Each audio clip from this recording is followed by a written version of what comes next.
بسم الله الرحمن الرحيم. بسم الله الرحمن الرحيم. السلام عليكم ورحمة الله وبركاته. الحمد لله الذي أرسل رسوله بالهدى ودين الحق ليظهره على الدين كله ولو كره المشركون. أشهد أن لا إله إلا الله وحده لا شريك له، وأشهد أن محمدا عبده ورسوله لا نبي بعده. اللهم صل على نبينا محمد صلى الله عليه وسلم وعلى آله وأصحابه ومن تبعهم بإحسان إلى يوم الدين. أما بعد، أيها الأحبة، أوصيني وإياكم بتقوى الله. قال تعالى في كتابه الكريم: يا أيها الذين آمنوا اتقوا الله وقولوا قولا سديدا يصلح لكم أعمالكم ويغفر لكم ذنوبكم ومن يطع الله ورسوله فقد فاز فوزا عظيما. Jamaah sekalian rahimani rahimakumullah azza wa jalla, pada kesempatan ini kita akan melanjutkan materi kajian kita, yaitu membaca kitab Al-Jadid fi Syarh Kitab At-Tauhid, dan kita sudah sampai pada bab doa ila syahadati an la ilaha illallah. Bab ad-du'a ila syahadati an la ilaha illallah, berdakwah, mengajak manusia untuk bersyahadah la ilaha illallah. Dan pada pertemuan yang lalu kita sudah membacakan dalil yang pertama. Dalil yang pertama yang diletakkan oleh Syekhul Islam Muhammad bin Abdul Wahhab dalam kitabnya, dalil seruan kepada syahadatu an la ilaha illallah. Kemudian dalil yang kedua dalam hal ini yang diletakkan oleh al-muallif pada bab ad-du'a ila syahadati an la ilaha illallah, yaitu hadis yang dikeluarkan oleh Imam Al-Bukhari dan Muslim. Hadis yang dikeluarkan oleh Imam Al-Bukhari dan Muslim fi sahihaihima dari sahabat yang mulia Ibnu Abbas radhiyallahu anhuma, anna Rasulullah sallallahu alaihi wasallam lamma ba'atha Mu'adan ila al-Yaman qala lahu. Rasulullah sallam ketika mengutus sahabat yang mulia Mu'ad, yakni Mu'ad bin Jabal, ke negeri Yaman, Rasulullah sallam mengatakan kepadanya, innaka ta'ti qauman min ahlil kitab, sesungguhnya engkau akan mendatangi manusia sekelompok kaum yang mereka itu min ahlil kitab. Falyakun awwala ma tad'uhum ilaih syahadatu an la ilaha illallah, maka hendaklah yang pertama kali engkau dakwahkan kepada mereka, yang pertama kali engkau serukan kepada mereka, tad'uhum ilaih syahadatu an la ilaha illallah, agar mereka bersyahadah bahwasanya tidak ada ilah yang berhak untuk diibadahi kecuali Allah, Wa fi riwayah, dan di dalam riwayat, ila ayyuhidullah, hendaklah yang pertama kali engkau dakwahi mereka, yaitu agar mereka mentauhidkan Allah. Nah, inilah pondasi dakwah para rasul. Inilah dasar dakwah semua para rasul. Dan ketika para rasul, di antaranya Nabi kita yang mulia sallallahu alaihi wasallam, mengutus utusannya untuk mendakwahi kaumnya, untuk berdakwah, maka mereka pun para nabi ini, para rasul, memerintahkan untuk mendakwahkan yang pertama kali adalah agar manusia mentauhidkan Allah, agar manusia mentauhidkan Allah Azza wa Jalla. Dan inilah dakwah semua para rasul, sebagaimana yang sudah kita jelaskan, yang sudah kita baca bersama tentang keutamaan tauhid, dan akan datang pada dalil berikutnya insyaallah bahwasanya dakwah semua para rasul yaitu berdakwah agar mentauhidkan Allah Azza wa Jalla. Sebagaimana firman Allah, wa laqad ba'atsna fi kulli ummatin rasulan, sungguh kami telah mengutus kepada setiap umat ini seorang rasul. Jadi semua para rasul yang diutus oleh Allah Azza wa Jalla, apa yang mereka serukan, wa laqad ba'atsna fi kulli ummatin rasulan. Seruan mereka apa? Ani'budullah wajtanibut taghut. Seruan mereka, hendaklah kalian semua wahai kaumku beribadah, mentauhidkan Allah Azza wa Jalla dalam ibadah kalian. Wajtanibut taghut, dan menjauhkan at-taghut, yaitu sembahan selain Allah. Kemudian setelah itu, fa inhum ata'uka lidzalika, apabila mereka mentaatimu, telah mentauhidkan Allah, maka fa'alimhum anna Allah aftarada alaihim 5 salawatin fi kulli yawmin wa laylah. Ajarkan kepada mereka, setelah mereka memahami tauhid, setelah mereka menerima tauhid, lalu ajarkan kepada mereka bahwasanya Allah Azza wa Jalla mewajibkan kepada mereka salat 5 waktu sehari semalam.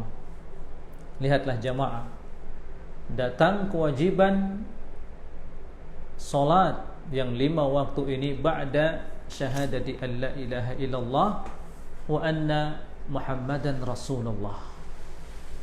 Ini menunjukkan besarnya kedudukan salat, dan bahwasanya salat ini adalah akadu arkani al-Islam ba'da asy-syahadatain. Nah, fa inhum ata'uka lidzalika fa'alimhum anna Allah aftara 'alaihim shadaqatan tu'khadhu min aghniyaihim faturaddu 'ala fuqaraihim. Apabila mereka mentaatimu, mereka taat untuk menjalankan salat yang 5 waktu, salat yang 5 waktu, maka ajarkan kepada mereka, sampaikan kepada mereka, perintahkan kepada mereka bahwasanya Allah Azza wa Jalla mewajibkan mereka untuk bersedekah, yakni mengeluarkan zakat harta. Tu'khadhu min aghniyaihim, di mana harta ini diambil dari orang-orang kaya. Faturaddu ala fuqaraihim, dan diberikan untuk orang-orang fakir miskin. Nah, fa inhum ata'uka lidzalika, dan apabila mereka mentaatimu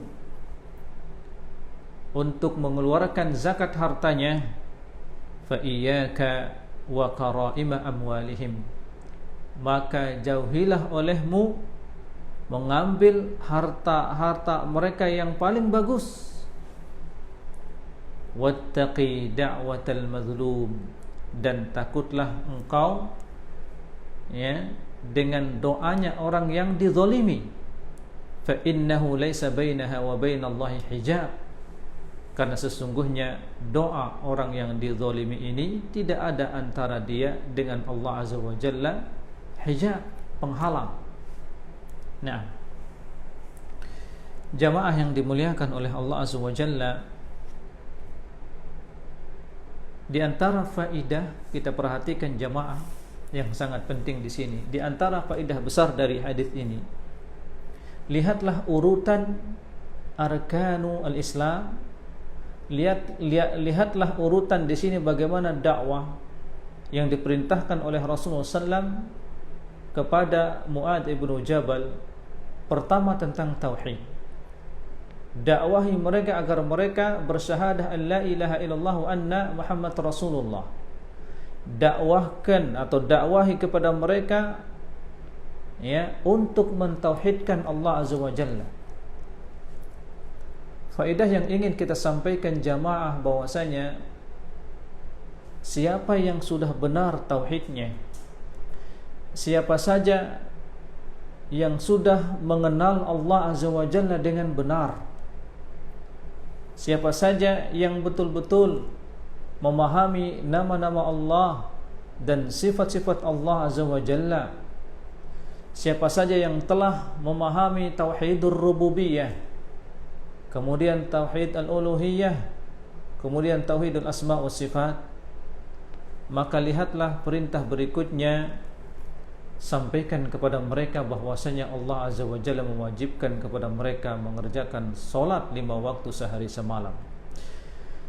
Setiap orang yang sudah betul-betul memahami tauhid dengan benar, maka tidak akan ada sedikit pun berat baginya untuk melaksanakan solat yang 5 waktu, karena dia mengetahui betul hak-hak Allah Azza wa Jalla. Dia paham betul Allah Azza wa Jalla menciptakannya untuk beribadah. Wa a'zamu al-ibadah fi hadzal din as-shalah. Dia akan paham betul bahwasanya Allah Azza wa Jalla menciptakannya untuk beribadah. Wa ma khalaqtul jinna wal insa illa liya'budun. Tidaklah aku menciptakan jin dan manusia kecuali agar mereka beribadah hanya kepadaku, yaitu agar mereka mentauhidkanku. Maka orang-orang yang sudah sempurna tauhidnya, maka merekalah yang akan mendapatkan kelezatan di dalam melaksanakan ibadah solat. Datang setelah itu ibadah solat. Maka jamaah, apabila kita merasakan diri kita berat di dalam melaksanakan ibadah solat, perhatikanlah tauhid kita. Perhatikanlah tauhid kita kepada Allah Azza wa Jalla. Pasti di situ ada khalal. Atau kita sudah memahami tauhid, akan tetapi kita menjauh dari majelis-majelis yang di situ dipelajari tauhidullah Azza wa Jalla, mentauhidkan Allah dengan benar. Nah, karena tidaklah seorang khalal di dalam beribadah kepada Allah terkecuali di situ ada keimanan yang lemah. Dan tidaklah seseorang keimanannya lemah terkecuali karena mereka tidak memahami tauhid dengan benar. Nah, karena tauhid ini adalah pondasi ibadah. Siapa saja yang ingin kokoh ibadahnya, hendaklah dia mengokohkan dasar ibadahnya, pondasi semua ibadahnya. Pondasi semua ibadah adalah mentauhidkan Allah. Karenanya Imam Ibnu Qayyim al-Jauziyah mengatakan, at-tauhidu bimathabati al-asas fil bunyan. Tauhid itu adalah seperti pondasi dalam suatu bangunan. Faman arada an ya'luwa bunyanahu, maka siapa saja yang ingin menjulang tinggi bangunannya, kuat, kokoh, fa'alaihi taqwiyatu athatihi wa iqamatihi, maka dia harus mengokohkan pondasinya, menguatkan dan mengokohkan pondasinya. Demikianlah ibadah. Siapa saja yang ingin nikmat di dalam beribadah, siapa saja yang ingin mendapatkan kelezatan di dalam beribadah, kecintaan di dalam beribadah kepada Allah, dia harus menguatkan tauhidnya. Dia harus memahami tauhid dengan benar. Dia harus memahami hak-hak Allah Azza wa Jalla. Dia harus memahami tauhidur rububiyah, al-uluhiyah, asma wa sifat. Nah,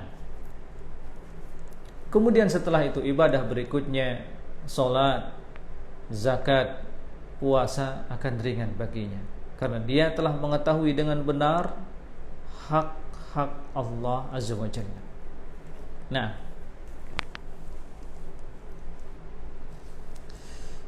Syekh Muhammad bin Abdul Aziz Al-Qurawi menjelaskan dengan ringkas hadis ini. Beliau mengatakan Rasulullah sallallahu alaihi wasallam mengutus Mu'adz bin Jabal sebagai gubernur atau wali, pemimpin di negeri Yaman. Wa arsyadahu ila ma yajibu ay ya'malahu, maka Rasulullah SAW menunjukkan kepadanya kewajiban apa yang dia sampaikan. Wa ibtida'u dzalika bid-da'wah ila tauhidillah wa ifradi bil ibadah.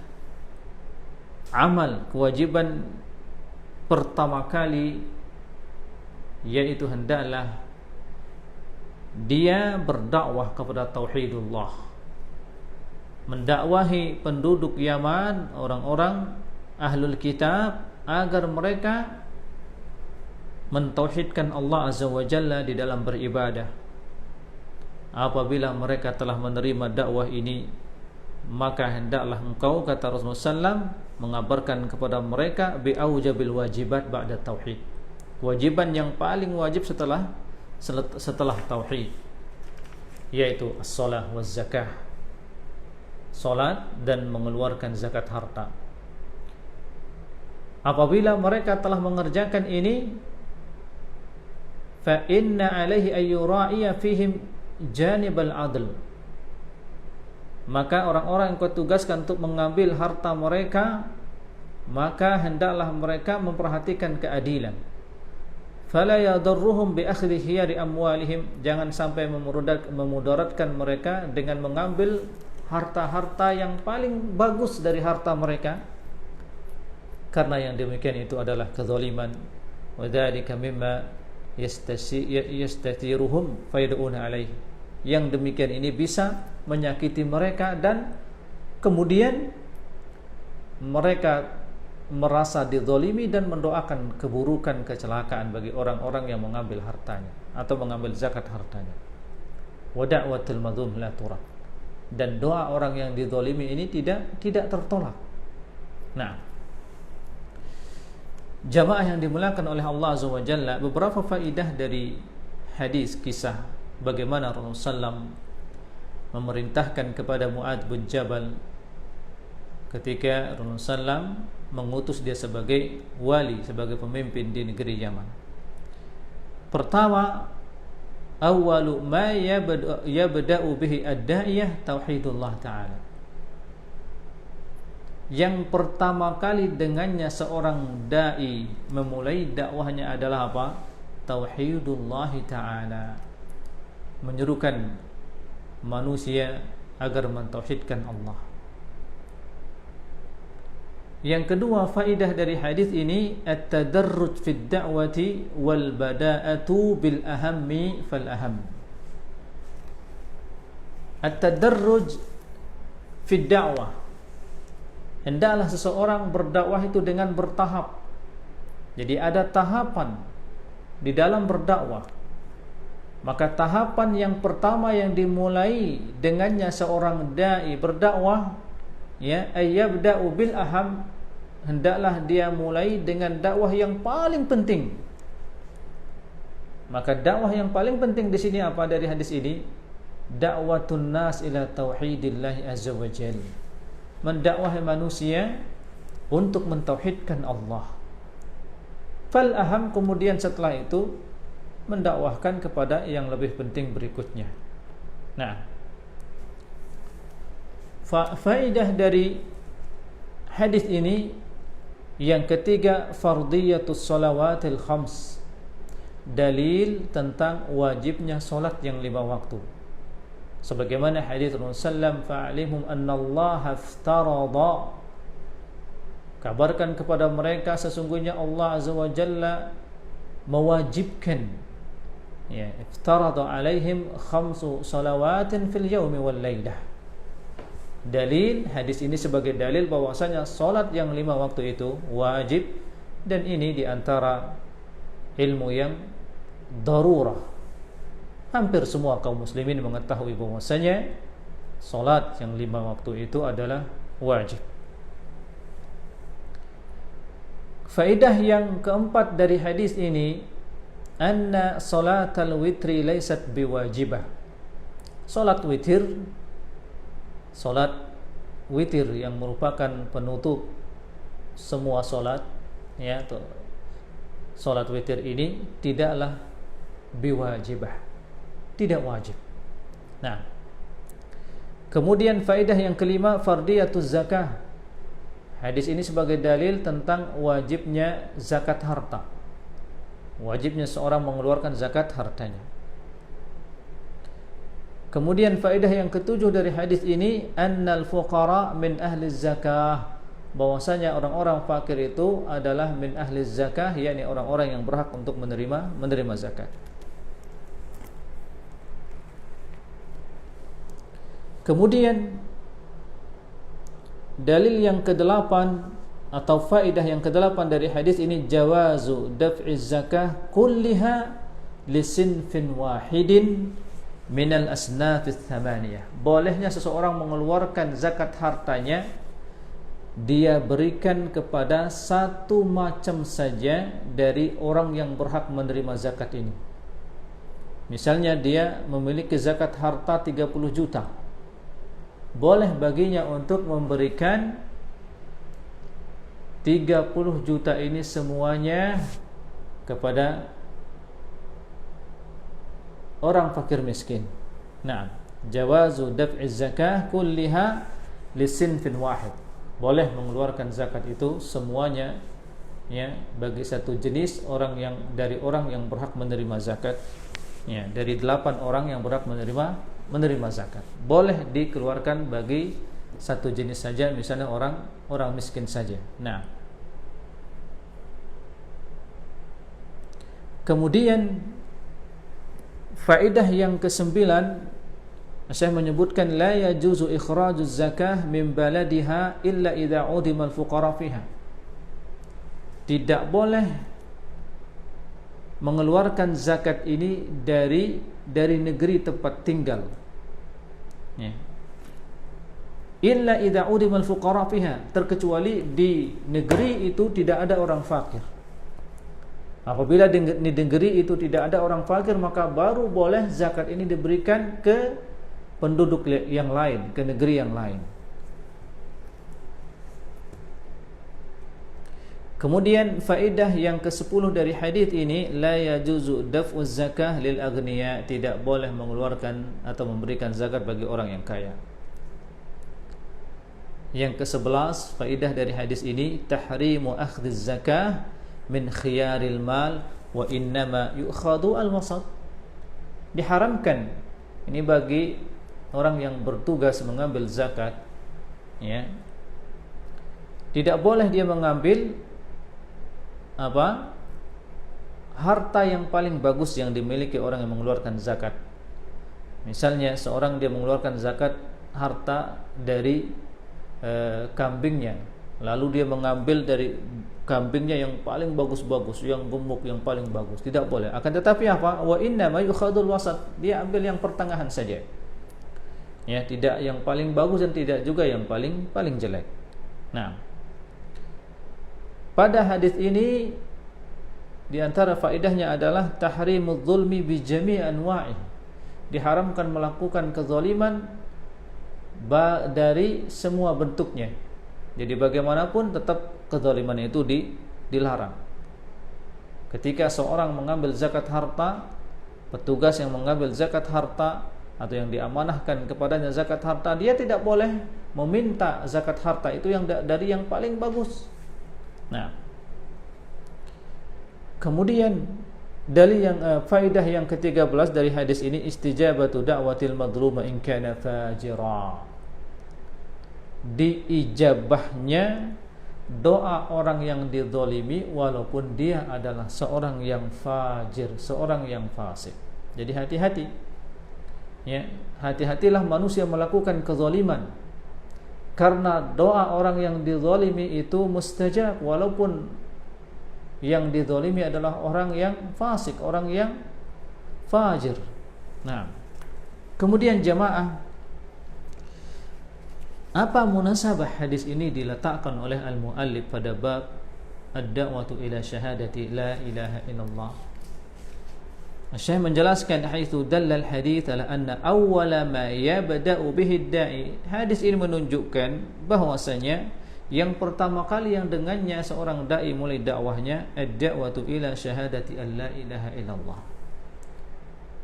Menyerukan, mendakwahkan kepada manusia untuk apa? Syahadatu alla ilaha illallah, agar mereka bersyahadah bahwasanya tidak ada ilah yang berhak untuk diibadahi kecuali Allah Azza wa Jalla. Nah,